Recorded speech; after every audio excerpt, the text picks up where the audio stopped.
भगवंतांनी प्रगट झालेला आहे, 4 हात घेऊन आलेला आहे. 4 हात का घेऊन आला त्याचं कारण आहे. देव सांगतोय मी तुम्हाला 4 पुरुषार्थ देण्याकरिता आलेलो आहे. धर्म, अर्थ, काम, मोक्ष, चतुर्विध पुरुषार्थ देण्याकरिता आलो. 4 प्रकारच्या मुक्ती देण्याकरिता आलो. सलोकता, समीपता, स्वरूपता, सायुज्यता या मुक्ती देण्याकरिता मी अशा पद्धतीने तुमच्या समोर आलेलो आहे. म्हणे देवा एवढा मोठा तो अशा पद्धतीने झालाच. देव सांगू लागला मी आलो इथपर्यंत ठीक आहे, पण मला थांबायचं नाही, मग मला जायचंय. कुठे जायचं? मग भगवान स्वतःच सांगू लागला. नळाच्या घराला, नळाच्या घराला मदने गोकुळाला, मदने गोकुळाला, मदने गोकुळाला.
नंदाच्या घराला मजने गोकुळाला माया उपजली तेथे ठेवी मजा आणि येथे देवानं सांगायला सुरुवात केली. किती अवघड प्रक्रिया नाही. आता हा लहान होणार, मग वसुदेवजी त्याला घेऊन जाणार, मग तो तिथं लहानचा मोठा होणार, मग कंसाला मारण्याकरता येणार. तुम्हाला तुझ्या देवाला जर सगळं करता येतं मग कंसाला हार्ट अटॅक आला असता ना, 2 मिनिटात कंस मरून गेला असता. एवढी झंझट कशाला घालायची? सरळ गोष्ट त्याच्या मनात आल्यावर काही पण होता ना, मग कंस एका मिनिटातही मारून टाकता आला असता ना त्याला. कशाला एवढ्या प्रक्रिया? त्याने देवकीच्या गर्भात यायचं, मग ते प्रगट व्हायचं, मग मोठं व्हायचं, मग लहान व्हायचं, मग तिकडं जायचं, मग असं करायचं, मग तसं होईल. असं करण्यापेक्षा एका मिनिटात कंस मारता आला असता. पण हे का करतो? मग याचं नाव आहे लीला. ती लीला ती जर त्याने केली नसती तर त्याने आज आपण त्याचं चिंतन या माध्यमातून केलं असतं का? नाही. आपल्याला त्याचं चिंतन घडावं म्हणून त्यानं आपल्या सर्वांकरता ही लीला करून ठेवलेली आहे. याच्यात त्याचा काय स्वार्थ नाही आणि त्याला काय अभिमान पण नाही. म्हणजे लीला म्हणजे काय हो? ज्या कर्मामध्ये कर्म करण्याच्या आधी कोणत्याही प्रकारचा स्वार्थ नाही आणि कर्म पूर्ण झाल्यानंतर कोणत्याही प्रकारचा अभिमान होत नाही, त्याला लीला असं म्हणावं. ते फक्त 2च करतात. 2 कोण आहेत? देव आणि संत. काही स्वार्थ नाही, काही अभिमान नाही, मस्त आहेत. मग भगवान लीला करतोय. त्यानं असं केलं. हे कोणी केलं? देवानं केलं. काय देव कसा प्रगट झाला? चतुर्भुज रूपानं प्रगट झाला. तो कसा? तेज रूपानं आला. हे काय आपण वर्णन करतो? कोणाचं वर्णन करतो? देवाचं. त्यानं जर लीला केली नसती तर वर्णन करण्याकरिता आपल्याला तरी भांडवल कुठं सापडलं असतं महाराज. पण हे तो आपल्याला भांडवल देतोय. त्याचं चिंतन करण्याकरिता आपल्याला ही सुविधा त्यानं करून दिलेली आहे. म्हणून तो त्याने चतुर्भुज रूपात प्रत्यक्ष प्रगट झाला. सांगितलं मला जायचंय. कुठे जायचं? नंदराजाच्या घराला जायचं. देवाडी एवढा मोठा आहेस कसं न्यायचं? भगवान म्हणा मी सगळी मनशी रक्षपाल तेम्या मोहिले सकळ सगळं मी करून ठेवलेलं आहे. सगळे द्वारपाल त्यांनी झोपे गेले. कुलप गळून पडले, दरवाजे उघडले. भगवान बाल रूपात प्रत्यक्ष प्रगट झाला. देवकीने त्याला मांडीवर घेतलं, स्तनपान करू लागली. पण दुसऱ्या क्षणाला आठवलं कंसाला. मग काय करायचं? सोडा सोडा मिठी, लपवा लपवा जगजेठी, झणी कंसाशी कळेल, माझ्या बाळाशी मारेल, असं म्हणून त्यानं वसुदेवाच्या हातात देवाला देऊन टाकलं. वसुदेवानं भगवंताला उचललेला कमळापती, पायची बंधने गळती, बंधनं गळून गेली. द्वारपाल झोपे गेले. देवाला हातात घेऊन निघाले. टोपली जवळ आली. देवाला टोपलीत घातलं, डोक्यावर घेतलं. रस्त्यानं चालू लागले. धोधो पाऊस पडू लागला. यमुनेला पूर आला. वसुदेवानं पुरात प्रवेश केला. नाकातोंडात पाणी जाणार वसुदेवाचे हे भगवंताला कळालं. चरणस्पर्श केल्यावर यमुना दुभंगली पलीकडच्या गाठाला गेले. यशोदा राणीच्या समोर त्यांनी कन्या प्रगट झाली होती. आपला मुलगा तिथे ठेवला, कन्या बरोबर घेतली, कारागृहात आले. कन्येनं आकांत केला, कंस धावत आला, तिला मारण्याकरिता तयार झाला. हातातून निसटली, त्याला त्याने सांगितलं, तुझं लागी वधे उपजला मजा दे किंमया हातो मंदहा, तू मला काय मारतोस मूर्खा, तुला मारणारा माझ्या आधी जन्माला आला. तिनं सांगून टाकलं. कंस भयभीत झाला. इकडे परमात्मा प्रगट झाल्याची बातमी गोकुळवासी लोकांना कळाली. सर्व आनंद विभोर झाले महाराज. सर्वांना त्यांनी महाराज सगळ्या गोपिका त्यांनी एकमेकाला सांगतात. गवळण सांगे गवळणीला पुत्र झाला, यशोदेला मुलगा झाला. एक धावे एकी पुढे सर्वजण त्यांनी वाटी ताटी सुंठवडे घेऊन अशा पद्धतीने वाटण्याकरिता निघाल्या. भगवंताला पाहण्याकरिता शृंगार करून सर्वजण येऊ लागले. खेळणा पाळणा सुंठवडा वस्त्र आभूषण हे सगळं घेऊन त्यांनी महाराज गोप गोपी जोडीनं देवाला पाहण्याकरिता येतात. देवाला पाहिलं, एवढं सुख गोकुळ असे लोकांना झालं की त्या सुखाची मोजदात करता येत नाही. महाराज वर्णन करून सांगतात, गोकुळच्या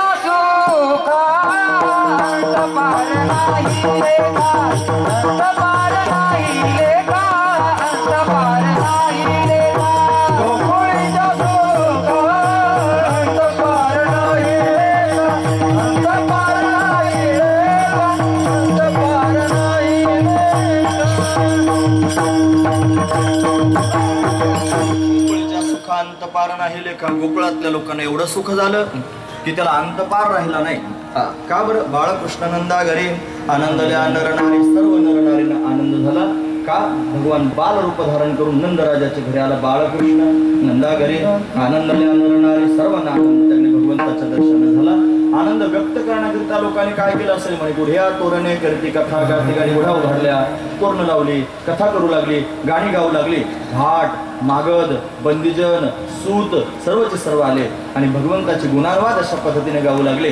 नंदराजाचा त्यांनी महिमा लोकांच्या समोर सांगू लागले. यशोदेचा महिमा सांगतात, काय भाग्यवान आहे, जगाचा मालक त्यांच्या घरी प्रत्यक्ष प्रगट झाला. असा भगवंताचा गुणानुवाद गाण्याचा त्यांनी महिमा गाण्याचा त्यांनी प्रसंग सर्वजण पाहू लागले.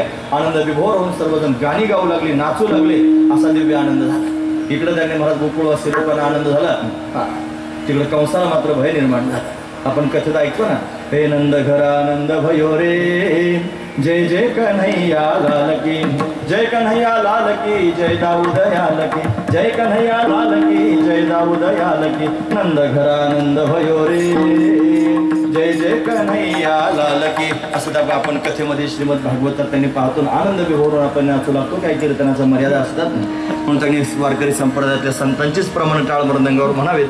बाकी ते म्हणावं वाटलं तर म्हणून दाखवायत. मोठ्या माणसाचा शिक्का मारून आणलाय वक्ते बाबांचा. ते म्हणजे तुला जर म्हणावं वाटलं तर म्हणून दाखवायचं फक्त, पण टाळ मृदंगात म्हणायचं नाही. म्हणजे मग संप्रदायाची मर्यादा पण पाळली जाते. असू द्या. म्हणून सर्वांना आनंद झाला. अतिशय आनंद विभोरून सर्वजण नाचू लागले, गाऊ लागले. कंसाला मात्र भय झालं. पण कृष्ण गोकुळ जन्माला दुष्टा जळकापासून कंसाला भय निर्माण झालं. कंसानं भगवंताला मारण्याची तरतूद करायला सुरुवात केली. त्यानं काय केलं असेल, सगळ्यात आधी त्यानं पुतना पाठवून दिली. जगप्रसिद्ध असणारी ही पुतना आहे की जी भगवंताला मारण्याकरिता आली. नामा म्हणे आली नंदाची घरा, स्वरूप सुंदरा देवांगना, अशी त्यांनी महाराज सुंदर रूप धारण करून आली. ती मायावीच आहे ना महाराज, मायाच आहे. पुतना म्हणजे अविद्या, ही भगवंताला झाकण्याकरिता आलेली आहे. परमात्मा सामान्य रूपानं सर्व ठिकाणी व्याप्त आहे महाराज. तो जोपर्यंत सामान्य रूपानं आहे तोपर्यंत अविद्येला विरोध करीत नाही महाराज. तो परमात्मा ज्या वेळेला विशेष रूपानं प्रगट होतो त्यावेळेला अविद्या त्याच्यासमोर टिकू शकत नाही. म्हणून तो सामान्य रूपानं आहे. पण आता त्यांनी म्हणा तो सामान्य असणारा परमात्मा विशेष होऊन सर्वांच्या समोर आला. तुम्ही ऐकतात ना सर्वजण. मी महत्वाचा मुद्दा सांगतो. आता मला फार घाई झालेली आहे तरी पण त्यांनी तुमच्या लक्षात येण्याकरिता सांगतो. भगवंताला जर त्यांनी महाराज भक्तांच्या संगतीमध्ये परमार्थाचा विलक्षण असणारा आनंद जर घ्यायचा असेल तर सामान्यत्व टाकून त्याला विशेष व्हावं लागेल. परमात्म्याला विशेष व्हावं लागेल. आणि आपल्या सगळ्यांना जर त्यांनी महाराज परमात्म्याचा आनंद घ्यायचा असेल ना तर आपल्या स्वतःला विशेषत्व टाकून सामान्य व्हावं लागेल. आपण विशेष झालेलो. माझं म्हणणं खोटं वाटत असेल तर तुम्हाला विचारा तुमच्या मनात, तुम्ही स्वतःला काय समजता. मी मनुष्य आहे, मी त्याने अमक्या जातीचा आहे, मी अमक्या धर्माचा आहे, मी अमक्या पंथाचा आहे, मी अमक्याचा मुलगा आहे, मी त्याने असा आहे, मी असा श्रीमंत आहे, मी असा प्रतिष्ठित आहे, मी त्याने असा मानवलेलो आहे. हे सगळेचे सगळं आपल्या मनात नाही म्हणत तरी कुठंतरी वाटतं. लोकांच्या समोर फार सज्जनपणा जरी आपण दाखवत असतो तरी पण कुठेतरी सूक्ष्म असणारा अहंकार आपल्या पोटात त्यांनी असतोच आणि तो त्याने वर डोकं काढून येतोच. हा महत्वाचा विचार. तो जो अहंकार आहे त्या अहंकारानं आपल्याला विशेष केलेला आहे. परमात्म्याचं सुख जर घ्यायचं असेल तर विशेषत्व टाकावं लागेल. आणि सामान्य व्हावं लागेल. काहीच मी नव्हे कोणी गावीचा, एकाला ठाईचा ठाई एक, नाही जात कोठे येत फिरवण्या, ही अवस्था चित्ताची व्हावी लागेल. म्हणून भक्तांनी सामान्य व्हावं लागेल आणि देवानं विशेष व्हावं लागेल, तेव्हा विलक्षण आनंद प्राप्त होईल. आनंद तर विषयात पण पाहतात लोक, म्हणतात विषयातला आनंद आहे तो विशेष नाही. महत्वाची गोष्ट आहे, विशेष आनंद तर तो आहे, त्याला विलक्षण आनंद म्हणतात. जो जीवनमुक्त झाल्यानंतर भोगायला मिळतो तो जीवनमुक्तीचा आनंद त्याने महाराज विशेष विलक्षण असणारा आनंद आहे. पण तो आनंद त्याने भोगण्याकरिता संत सुद्धा अशा रूपात प्रगट होतात. तेच गोपाळ झालेले आहेत, तेच गोपिका झालेले आहेत, तेच गोमाता झालेले आहेत, तेच वृक्ष झालेले आहेत, तेच पक्षी झालेले आहेत, तेच त्यांनी अनेक रूपांमध्ये प्रत्यक्ष प्रगट झालेले आहेत. का? देवाचं सुख प्राप्त करून घ्यायचं म्हणून. त्याला मिळालं सुद्धा, हरी सुख फावले रे, हरी सुख फावले रे. सर्वांना हरीचं सुख प्राप्त झालं. या रूपात येऊन हरीचं सुख सर्वांनी घेतलं. त्यांना एवढा आनंद का झाला देव आल्याचा? त्याचं कारण ते सगळेजण देवाची वाट पाहत होते. जे वाट पाहतात त्यांनाच आनंद होऊ शकतो. ज्यानं कधी देवाची वाटच पाहिली नाही त्याच्यासमोर जर देव प्रगट झाला त्याला भीती वाटेल. मला खरं सांगतो, लोक देवपूजा करतात की नाही रोज. कोण कसं, मला काय कोणाचे उन्हे धुणे काढायचे नाही. पण देवपूजा करणारे मी फार पाहिले. मला जसं एक घंगाळ असतं, घंगाळ म्हणजे त्याला खरं नाव आहे गंगाजळी. लोकांनी त्याचा अपभ्रंशित शब्द करून टाकला घंगाळ. देवघरातले सगळे देव घ्यायचे आणि त्या घंगाळात घालायचे, वरतून पाणी घालायचं आणि ते सगळे देव खंगाळायचे. त्याला खंगाळ्यात घालून खंगाळणं म्हणतात. असे खंगाळायचे म्हणजे कालचा गंध पुसून टाकायचा आणि आजचा गंध लावायचा. मग तो लावत असताना त्यांनी मला त्याच्या नाकात जातो का तोंडात जातो का डोळ्यात जातो याचा काही विचार करायचा नाही. फक्त लावायचा. छापमध्ये सांगायचं छातीला हात लावून आपण देवपूजा केली. महत्वाचं आपल्या कपाळाला लावताना कसा फुकून फाकून लावा लागतो तसं देवाला पण लावताना विचार केला पाहिजे ना कसा लावला पाहिजे. फक्त प्रोसिजर म्हणून देवपूजा करणारे फार माणसं जगात पाहायला मिळतात. एक काम उरकून गेलं म्हणतात, हे काम उरकून गेलं म्हणतात, एकदाची झाली देवपूजा असं त्याने म्हणणारी माणसं पाहायला मिळाले. हे असं म्हणणारे जे आहेत की नाही त्यांनी 12 वर्ष देवपूजा केली आणि त्यांच्यासमोर एकाएकी देव प्रगट झाला. उगा आतल्या खोलीत देवघर असावं, थोडं व्हेंटिलेशन नसावं, थोडासा अंधार खोलीमध्ये असावा आणि त्या अंधारात त्यांनी महाराज मिनमिन करणारा एखादा बल्ब असावा आणि त्याच्यात त्या देवपूजा करता करता देवाच्या मनात यावं विचारानं 12 वर्ष आपली पूजा केली प्रगट व्हा. त्याच्या मनात नाही ध्यानात नाही देव जर प्रगट झाला भूत म्हणून पळायचा नाही का तो. वाटलं पण पाहिजे ना देव यावा, वाटलं पण पाहिजे ना देव भेटावा म्हणून. ज्याला वाटलंच नाही त्याच्यासमोर प्रगट होऊन काय उपयोग आहे? मग त्याला कसा आनंद होईल? जो रात्रंदिवस वाट पाहतोय, देवपूजा करतानाच मनात विचार करतोय, पांडुरंगाला स्नान घालताच त्याने महाराज त्याला म्हणतोय देवा अरे कधी प्रगट होशील रे प्रत्यक्ष. आणि आयुष्य निघून गेलं मग काय करू? हे शरीर जर पडलं मग काय करू? हे इंद्रिय जर मावळली मग काय करू?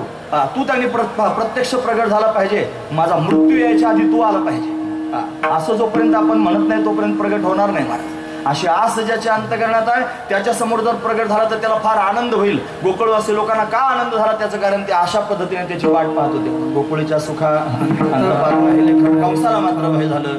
त्याने पुतनाबाईला पाठवून दिलं. पुतना त्यांनी महाराज भगवंताला मारण्याकरिता अशा पद्धतीने आले. विशेष रूपानं परमात्मा आहे, त्या परमात्म्यानं पुतनेचा उद्धार करून टाकला. शोषिले पुतना येणे मोहिलेले करू तू सनकाधिकाचे माने सायुज्य सौरस्वती दिला पुतने जी विषाचे स्तनपाने मारू आली. विष घेऊन मारायला आली होती, तिचा उद्धार भगवंतानं केला.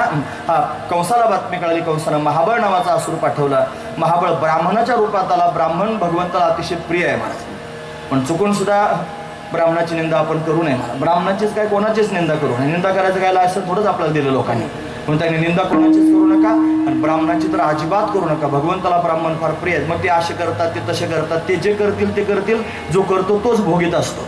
तुमच्या काय वाटेला आलेलं नाही, तुम्ही त्याच्यात काय विचारणा करण्याची आवश्यकता पण नाही. महत्वाची गोष्ट आहे. पण ते काय करतील त्यांच्या पद्धतीने पाहतील, पण त्यांची निंदा करण्याची जबाबदारी आपल्यावर दिलेली नाही. आपण न्याय निवाडा करण्याकरिता आलेलो नाही. म्हणून त्यांनी महाराज आपण कोणाची निंदा करायची नाही. भगवंताला ब्राह्मण प्रिय आहे.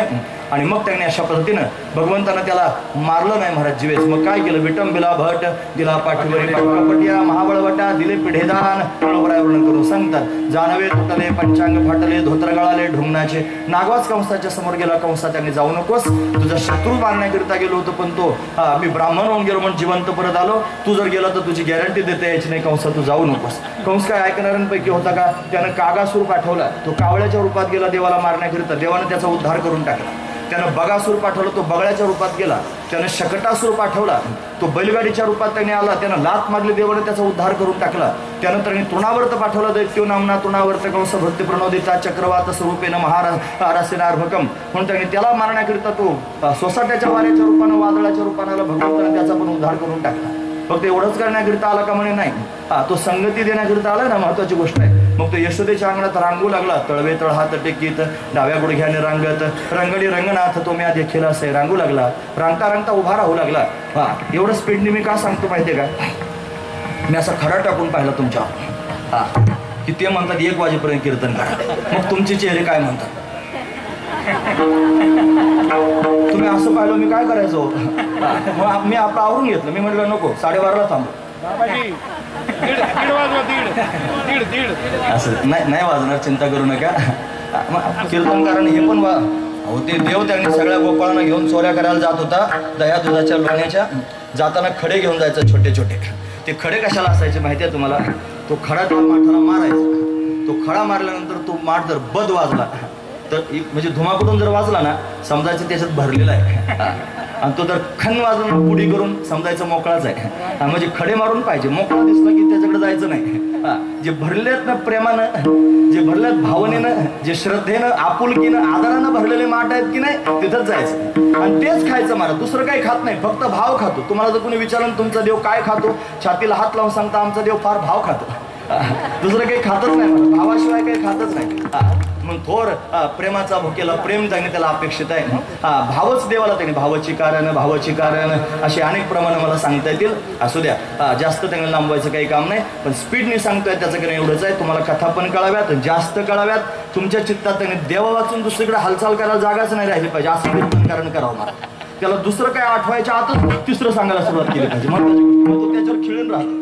तो त्याच्यावर काय झालं असेल पुढे कन्हैया त्यांनी लीला करू लागला, रांगू लागला. कसा रांगतोय म्हणजे तळवे तळ हात टेकीत डाव्या गुडघ्याने रांगत रंगडी रंगनाथ तो म्या देखील असे रांगता रांगता उभा राहू लागला. वर आता राहता चालू लागला, चालता चालता पळू लागला. थुमक चलत नंदलाल. त्याच्या पायात पैंजण आहेत.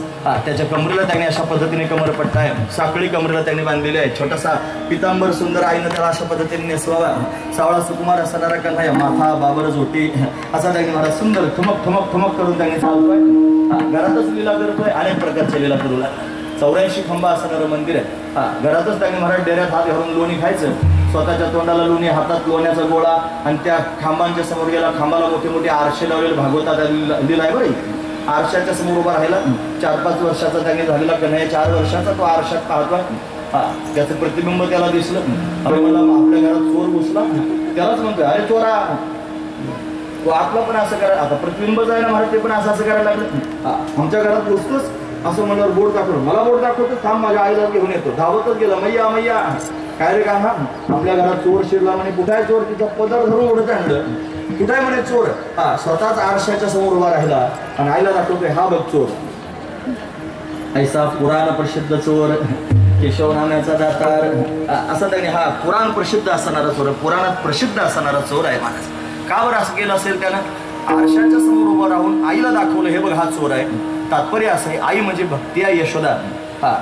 त्या आरशामध्ये स्वतःला दाखवलं म्हणजे तात्पर्य असं आहे की भक्तीलाच स्वतःचं दर्शन घडवून देतो, दुसऱ्या कोणाला घडत नसतंय. आणि आपण भक्त झालं पाहिजे तर परमात्मा आपल्याला दिसेल. मग वेगळं पाहण्याची गरज पडणार नाही. तो स्वतःच दाखवेल हे बघ हा मी आहे. हा महत्वाचा विचार. म्हणून त्याने आईला दर्शन दिलं. आता कन्हैया त्यांनी लीला करू लागला. मित्रांबरोबर त्यांनी खेळायला जाऊ लागला. आईनं फार सुंदर शृंगार त्याचा करावा. मला पहाटे जागं करावं, जागो मोहन प्यारे. कन्हैयानं जागं व्हावं. मग त्याला स्वतःच्या हातानं स्नान घालावं. राजाचा मुलगा आहे महाराज. सुवर्णाचा चौरंग आहे, रत्न जडित आहे. त्याच्यावर त्याला बसवावं. गंगाजळीमध्ये यमुनेचं जल घ्यावं. त्याच्यामध्ये त्यांनी गुलाबजल टाकावं. सुगंधी उठणं त्यांनी घ्यावं. त्याच्या अंगाला उठणं लावावं. रोज आपण फक्त दिवाळीलाच लावतो महाराज. राजाचा मुलगा आहे ना, राजभोग महत्वाची गोष्ट आहे. त्याला स्नान घालावं. मस्तकावर गडवाभर पाणी त्यांनी घालावं. त्याला स्वच्छ त्यांनी स्नान घालून त्याचं अंग पुसून घ्यावं. आणि मग त्याला स्वतःच्या हातानं पितांबर आधी नेसवावा. मग त्याला त्यांनी मांडीवर बसवावं. मग त्याची केशभूषा त्यांनी सावरावी. आपण लहान लहान मुलांचा भांग पाडतो ना कंगव्यानं, ते काही शांत बसणारे थोडेच असतात. त्यांना बळच बसवावं लागतं. मग मांडीवर असं दाबून त्यांनी धरायचं आणि तो हालचाल करू लागला की त्याची गाल अशी धरायची हातानं. आणि मग त्याने कंगव्यानं ते डोकं विंचरायचं, केस विंचरायचे. तसंच आहे यशोदेनं त्याला मांडीवर घ्यायचं. मग त्याला असं धरायचं. मग त्या कंगव्यानं त्याने त्याचे केस विंचरायचे. मग केशभूषा माथा बाबर झोटी अशी तयार करायची. मग स्वतःच्या हातानं त्याच्या कपाळाला मल्यागिरी चंदन लावायचा. त्याच्यावर केशराची उटी द्यायची, त्याच्या डोळ्यामध्ये काजळ अशा पद्धतीने घालायचं आणि त्याला दृष्ट लागू नये म्हणून कुठेतरी गालाला काजळाचा एक ठिपका अशा पद्धतीने ठेवून द्यायचा. त्याच्या गळ्यामध्ये सुंदर असणाऱ्या माला आभूषणं त्यांनी घालायचे. मनगटात मनगटे आहेत, दंडामध्ये बाजूबंद आहेत, त्याच्या गळ्यामध्ये एक शेला घातलेला आहे, कानामध्ये सुंदर कुंडल आहेत, आधीच सुंदर असणारा कन्हैया, त्याचा शृंगार आईनं केलेला. मग त्याला मांडीवर त्यांनी बसवायचं, हातात लोण्याची त्यांनी वाटी घ्यायची, त्याला पोटभर लोणी खाऊ घालायचं. त्यानं लोणी खाऊन ढेकर देत असताना इकडे तिरक्या नजरेनं पाहायचं. मग हळूच म्हणायचं, मैया माझ्या मित्रांबरोबर खेळायला जाऊ. मग आईनं म्हणायचं जा जा. म्हणलं की फार आनंदानं जायला सुरुवात करायची. त्याच्या हातात बासुरी द्यायची, ती बासुरी कमरेला त्यांनी खोवायची, आईच्या समोरच पळायला सुरुवात करायची. धावतच गावामध्ये अशा पद्धतीने प्रवेश करायचा. मोठ्या मोठ्यानं गोपाळांना हाका मारायची. पेंद्या, वरद्या, वाकुड्या, अशदा, सुदा, मधुमंगल, मनसुख, बोबड्या सगळ्या गोपाळांनी भगवंताकडे त्यांनी पाहायचं. भगवंताच्या दिशेनं धावायला सुरुवात करायची. आरडाओरडा करून देवानं सांगावं. का सांगावं त्याचं कारण सगळा गाव जागा करायचा म्हणून सगळ्या गावातल्या लोकांना कळावं मी आलोय. हातातले सगळे कामं टाकून गोपाळ गोपिका सर्वजण भगवंताला पाहण्याकरिता, कोणी ओट्यावर, कोणी गच्चीवर, कोणी खिडकीत, कोणी दरवाज्यात त्यांनी येऊन उभं राहावं, डोळे भरून भगवंताला पाहावं. तो सर्व मला पाहतायत असा विचार करून यानं पण तिरक्या नजरेनं त्यांच्याकडे पाहावं. त्यांच्याकडे पाहून त्यांनी हसायला सुरुवात करावी. त्या सर्वांचं चित्त यानं आकृष्ट करून घ्यावं. तुका म्हणे छंदे येणे वेधिले गोविंदे, सर्वांना वेद भगवंतानं लावला देखले आवे धुलावे बैसे जीवी जडोनी. प्रत्येकाच्या अंतकरणात भाव निर्माण व्हावा. किती गोड असणार हा कन्हैया आहे, यानं आपल्या घरी सुद्धा कधीतरी यावं, आपल्या घरचं सुद्धा कधीतरी लोणी खावं, असं गोपिकांच्या मनामध्ये भाव निर्माण व्हावेत. आणि ज्या गोपीच्या मनामध्ये अंतकरणापासून हे भाव निर्माण झालेले आहेत, या कन्हैयानं त्या गोपीच्या घरी जाण्याचा निर्णय करावा. महत्वाची गोष्ट आहे. सगळ्या गोपाळांना बरोबर घ्यायचं, यमुनेच्या काठावर जायचं, अनेक प्रकारचे खेळ त्यांनी खेळायला सुरुवात करायची. खेळता खेळता एक दिवशी सगळ्या गोपाळांकडे कन्हैया पाहू लागला आणि पाहता पाहता त्यांनी महाराज त्याच्या मनात एक विचार आला. सगळे गवळ्याच्या घरची मुलं आहेत, घरी भरपूर दही दूध तूप लोणी सर्वांच्याच घरी आहे, आणि तरी पण मरतुकडे झालेत, उत्पत्ती छाप कार्य गोपाळांनो घरी खायला मिळत नाही का? म्हणले देवा आमच्या घरचे लोक त्यांनी सगळं नवनीत बाजारात विकायला घेऊन जातात, आमच्या घरी फक्त ताकच आहे खायला, म्हणून आमची प्रकृती अशी आहे. देव म्हणला सगळ्या गावातल्या लोकांना मी समजून सांगतो. पण सगळ्या गावातल्या लोकांना समजून सांगितलं, अरे तुमच्या मुलांना आधी पोटभर खाऊ द्या, मग बाजाराला विकण्याकरिता न्या. लोकांनी ऐकलं नाही. महाराज ते म्हणजे कंस फार वाईट आहे, आम्ही जर घरी काही ठेवलं त्याला जर कळलं तर आम्हाला दंड देईल, म्हणून त्यांनी कोणी ऐकलं नाही. मग भगवंतानं फक्त गोपाळांना एकत्र बोलावलं आणि गोपाळांच्या समोर सांगायला सुरुवात केली. आलं तरी यारे लागे अवघे माझ्या मागे मागे, आजी देतो पोट भरी, पुरे म्हणाल तो पुरे म्हणाल तोपर्यंत खायला देतो, हळूहळू चाला, कोणी कोणाशी न बोला, असे नियम त्यांनी भगवंतानं सांगितले. गोपाळ सगळे सज्ज झाले. काही गोपाळ उभे राहिले, म्हणे देवा तू चोरी करून खाऊ घालणार आहेस, आम्हाला चोरी करणं योग्य वाटत नाही. देव म्हणला लोकांच्या घरी नाही, आपल्याच घरी अशा पद्धतीने चोऱ्या आपल्याला करायच्या आहेत, आपल्या सगळ्या मुलांचे नंबर लावायचे, आज तुझ्या घरी उद्या तुझ्या घरी, असं सर्वांना सांगू लागला. म्हणून सगळे गोपाळ संध्याकाळच्या वेळेला येतील, तू घराची कडी उघडी करून ठेवायची, आम्हाला आतमध्ये घेऊन जायचं, कुठे त्यांनी माठ ठेवले ते दाखवायचं, पोटभर आम्हाला त्यांनी दही दूध तूप लोणी खाऊ घालायचं, आणि मग त्यांनी हळूच आम्हाला बाहेर काढून द्यायचं, आतून कडी लावून घ्यायची. दुसऱ्या दिवशी पेपरला बातमी द्यायची, दरोडा पडला.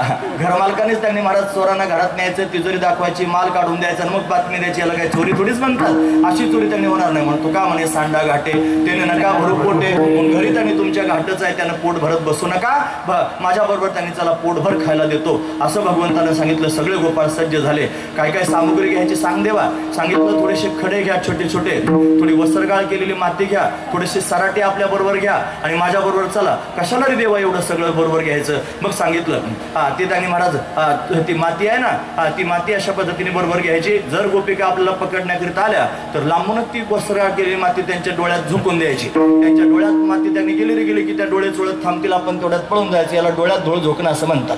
हे तेव्हापासून देवानं सर्वांना शिकवलेलं आहे. पण अशा म्हणे देवा ती गोपी जर त्यांनी चष्मा घालून आली मग काय करायचं? तिच्या डोळ्यात माती जाणार नाही ना, मग काय करावं? म्हणे देवाने मग सांगितलं असं करा, जे खडे आहेत ना छोटे छोटे ते टाकून द्यायचे. ते खडे त्यांनी टाकून दिले की त्या खड्यावरून घसरून पडेल. म्हणजे एखादी त्याच्यावरून उठून जर पडू लागली मग काय करायचं? म्हणे त्यांनी सराटे टाकून द्या. मग ती त्यांनी महाराज अशा पद्धतीनं पायात काटा मोडला की थांबेल, असे अनेक प्रकारचे प्रयोग देवानं केले. सगळ्या गोपाळांना बरोबर घेऊन जाऊ लागला आणि गोपिकांच्या घरी त्यांनी ज्या गोपीच्या मनात भाव निर्माण होत होता कन्हैयानं यावं आणि आपल्या घरचं लोणी खावं, तिच्याच घरी जाऊन त्यांनी अशा पद्धतीने चोरी करू लागला आणि भरपूर त्यांनी खात होता. ते दही दूध तूप लोणी, त्याच्यानंतर सगळे माठ अशा पद्धतीने फोडून टाकावे, दया दुधाचा रबडा करून टाकावा. गोपिकांनी पाहावं, पाहती गवळणी तवती पालथी दुधानी, म्हणती नंदाची आपोरे, आजी चोरी केले खरे, तया विनहे नासी नवे दुसरे आयसे. असं त्यांनी सगळ्या गोकुळामध्ये बोभाटा होऊ लागला. कन्हैयाचं त्यांनी गाऱ्हाणं घेऊन गोपिका त्यांनी येऊ लागल्या आणि कन्हैयाचं गाऱ्हाणं यशोदा यशोदा मैयाला सांगू लागल्या, यशोदे तुझ्या कन्हैयाला काही समजून सांग, आमच्या घरात त्यांनी चोरी करण्याकरिता येतो. तिनं मान्य करू नये बाळ सगुण गुणाचे ताने, बाळ दिसते गोचरवाने काय सांगता गारणे गोकुळच्या नारी, 5 वर्षाचे माझे बाळ अंगणी माझ्या खेळे.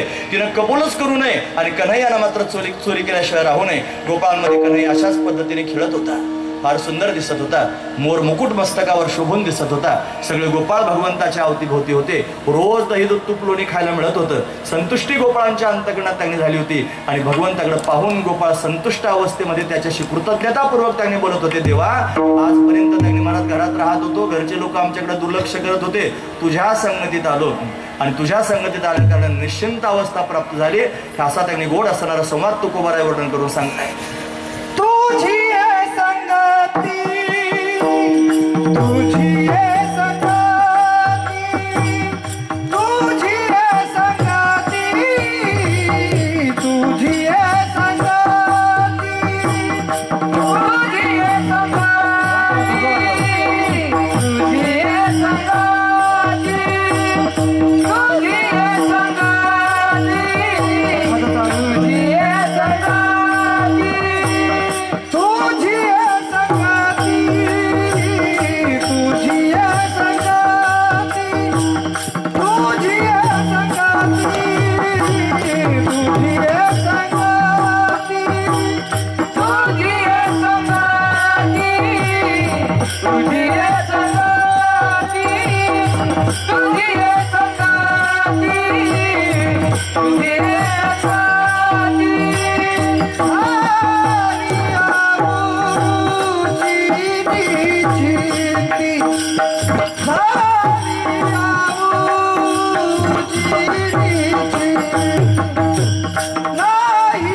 संगती तुझी तुझी संगती प्राप्त झाली आणि आम्ही निश्चिंत स्थितीला प्राप्त झालो. तुम्ही ऐकतात ना सर्वजण, संगती भगवान त्यांनी करतोय गोपाळांच्या बरोबर.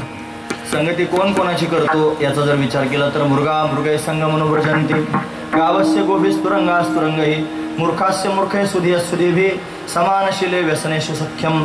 म्हणून त्यांनी ज्यांचं समानशील आहे ते एकमेकाबरोबर संगती करत असतात. म्हणून त्यांनी बुद्धिमान मनुष्य बुद्धिमानाची संगती करतो. म्हणजे आधी सांगितलं, हरण हरणाची संगती करतो, गाय गायीची संगती करते, घोडा घोड्याची संगती करतो, मूर्ख माणूस मूर्खाची संगती करतो, बुद्धिमान मनुष्य बुद्धिमानाची संगती करतो. तसं त्यांनी महाराज भगवान संगती करतोय. आता परमात्मा निर्गुण निराकार आहे आणि तो त्यांनी महाराज गोपाळांच्या समोर प्रगट झालेला आहे. गोपाळ सामान्य घरचे आहेत, तो राजाच्या घरचा आहे. आणि कशा पद्धतीने संगती झाली असेल असा जर विचार करण्याचा प्रयत्न केला तर बाह्यांगानं त्यांनी महाराज सारखेपणा जरी तुम्हाला दिसत नसला तरी अंतरंगानं जर विचार करण्याचा प्रयत्न करत असाल तर परमात्मा सच्चिदानंद घन आहे, सावळे परब्रह्म, तो परब्रह्म आहे. आवडे या जीवा त्याला परब्रह्म म्हणतात. आणि गोपाळ काय आहेत म्हणे, लोका गोकुळीच्या झाले ब्रह्मज्ञान, केली वाचून जपतप, देवाला प्रत्यक्ष पाहिलं आणि काहीच जपतप न करता गोपाळांना ब्रह्मज्ञान प्राप्त झालं. आणि श्रुती असं म्हणते, ब्रह्मविद ब्रह्मैव भवती, ज्यांना ब्रह्मज्ञान झालं ते ब्रह्मरूपच झालेले असतात. या नियमानुसार गोपाळ सुद्धा ब्रह्मरूप आहेत आणि परमात्मा पूर्ण ब्रह्म आहे, दोघी समान आहेत. आणि म्हणून त्यांच्यामध्ये अशा पद्धतीने संगती घडलेली आहे. तुझी संगती भगवंताच्या संगतीत गेल्यानंतर काय झालं, निश्चिंत अवस्था प्राप्त झाली. लोणी खायला भेटलं, दही खायला भेटलं, तूप खायला भेटलं, एवढंच नाही महाराज. नवनीत शब्दाचा अर्थ आहे त्यांनी विलक्षण असणारं सुख प्राप्त झालं, जे प्रेम सुख आहे. आणि ते त्यांनी महाराज फार महत्वाचं आहे. संसारातले लोक प्रेम करतात पण त्याच्या स्वार्थाचा वास येत असतो. माझं खोटं असेल तर घरी जाऊन परीक्षा करून पहा. महत्वाची गोष्ट आहे. स्वार्थानं प्रेम करणारे लोक ज्या समाजात पाहायला मिळतात. देवाचा आपल्याकडून काही स्वार्थ नाही. निष्काम निराळा गोपीला वेला चाळा तो निष्काम आहे. सगळ्या जगापेक्षा वेगळाच आहे. त्याला तुमच्याकडून काही घ्यायचं नाही. तुमच्याकडे आहेच काय त्याला द्यायला महाराज. स्वतःचं काय उदकी नाम तरी स्वरूपती तुझे कासयाने पूजा करू केशराजा संदेह माझा फेडे. आता फुलं जर व्हायचं म्हणलं तर आपण तयार करतो. थोडेच फुलं विकत आणू शकतो. तयार त्यानंच केलेत ना महाराज. पाणी सुद्धा त्यानंच तयार केलेलं आहे. अक्षदा व्हायचं म्हणलं तरी ते त्यानंच तयार केलेले आहेत. आपल्याकडे काय आहे त्याला देण्याकरिता. आपण त्याला काही देऊ शकत नाही. तो समर्थ आहे. उलट तोच आपल्याला सर्व काही अशा पद्धतीने देतोय. म्हणून त्या परमात्म्यावर आपण प्रेम केलं पाहिजे. ते प्रेम हेच विलक्षण असणारं सुख आहे. ते त्याच्या संगतीत प्राप्त होतं. म्हणून त्यांनी म्हणत ते प्रेम प्राप्त झालं आणि संतुष्ट झालो म्हणतात. झाले आमोचे निश्चिंती. का बरं त्यांनी निश्चिंती झाली म्हणता. म्हणजे आजपर्यंत जे पाहायलाच मिळालं नाही ते खायला मिळालं. पाहायलाच मिळालं नाही म्हणजे काय नेमकं. परमात्मा सच्चिदानंद स्वरूप आहे ना. परमात्मा निर्गुण निराकार आहे ना. तो त्यांनी मला सामान्य चर्मचक्षुने दिसत नाही. त्याला त्यांनी प्रमाण शोधण्याचा प्रयत्न करतात. प्रत्यक्ष प्रमाण, अनुमान प्रमाण, शब्द प्रमाण, उपमान प्रमाण, अर्थापत्ती प्रमाण, अनुपलब्धी प्रमाण. कोणत्याच प्रमाणाचा विषय होत नाही. तो सामान्य असणाऱ्या दृष्टीला दिसत नाही. मनाच्या पलीकडचा आहे. वाणीच्या पलीकडचा आहे. मनवाच्या तीत तुझे हे स्वरूप जो कधीच पाहायला भेटला नाही तो परमात्मा आणि सगुण साकार होऊन सर्वांच्या समोर प्रगट झाला. नाही देखील ते मिळे. काय मिळे. पाहायला मिळे. त्याला डोळे भरून पाहायला मिळालं. महत्वाची गोष्ट आहे महाराज. तो दिसला डोळ्याला. त्याचा आवाज कानाला ऐकू आला. सगळ्या गोष्टी त्याने जेवढ्या आधी मनात धारण केल्या होत्या ना. देवा असं झालं पाहिजे. देवा असं झालं पाहिजे. तुम्ही आधीचं विसरले नाहीत ना सगळी पूर्वपीठिका. हे जेवढं जेवढं त्याच्या समोर मांडलं होतं ना भक्तांनी ते सगळं घेऊन आला. सर्वांना डोळ्याला आनंद झाला. देव दिसला. सर्वांच्या कानाला आनंद झाला. तो तोंडानं म्हणतो हे पेंद्या, हे वरद्या, हे वाकुड्या. एखादा मानवलेला मनुष्य असावा कोट्याधीश आपल्या समोर यावा. एवढ्या हजार माणसात त्यांनी महाराज आपलं नाव घ्यावं. काय कौतुक वाटेल महाराज. ते आले. माझं कौतुक केलं. वाटेल की नाही खरं सांगा तुम्ही मला. सामान्य संसारातल्या एखाद्या मानवलेल्या माणसानं जर आपलं कौतुक केलं तर एवढा आनंद होऊ शकतो. तर जगाच्या मालकानं त्याच्या तोंडातून तोंड भरून आपलं नाव घेतल्यावर किती आनंद होईल महाराज. महत्वाची गोष्ट आहे. हे गोपाळांना हे सुख आहे. हे आनंदाचं लक्षण आहे. जे कधीच पाहिलं नाही ते भोगायला मिळालं. नाही देखील ते मिळे. भोग सुखाचे सोहळे त्याचा भोग झाला. म्हणून त्याने त्याला भोगता येतं. ज्ञानोबरायांचा अभंग आहे. ते म्हणतात पती जन्मला माझे उदरी मी झाले तयाची नवरी. पतिव्रता धर्म पाहावा माझा सर्वा परिपती भोगी जे ओझा. निर्गुणपती आवडे मज आधी माय पाठी भाज झाली हो. म्हणून त्यांनी अशा पद्धत ज्ञानदेव निरंजनी क्रीडा करी. ज्ञानोबराय म्हणतात मी त्या निरंजन स्वरूपाच्या ठिकाणी क्रीडा करतो. तो परमात्मा त्यांनी प्रत्यक्ष प्रगट झाला. सगुण साकार झाला. जो कधीच पाहायला भेटत नाही तो पाहण्यास योग्य झाला. आणि मग तो त्याने भोगायला योग्य झाला. त्याच्या गळ्यात हात घालता येऊ लागला. त्याची खोडी करता येऊ लागली. गोपाळ त्याच्याशी भांडत होते महाराज. त्याच्या खोड्या करत होते. कन्हैयाच्या सुद्धा. कन्हैया पण त्यांच्या खोड्या करत होता. 5 पोळ्या 3 भाकरी इडले कानवला 1 पुरी आमची ठकोनी खा शिष्य दोरी. हे सगळेचे सगळे प्रमाण पाहून घ्या. पण अशा पद्धतीने हा कन्हैया गोपाळावर खेळ खेळत होता आणि गोपाळ त्याच्यावर लीला करत होते. अशी दिव्य असणारी स्थिती त्यांनी पाहिली. म्हणून देवा तुझ्या संगतीत आलो आणि जे कधीच पाहायला भेटलं नाही ते त्यांनी खायला मिळालं. महाराज सांगतात नाही देखील ते मिळे. नाही देखील ते मिळे. घरी टाकाचे सरोवर भोग सुखाचे सोहळे. नाही देखील ते मिळे. भोग सुखाचे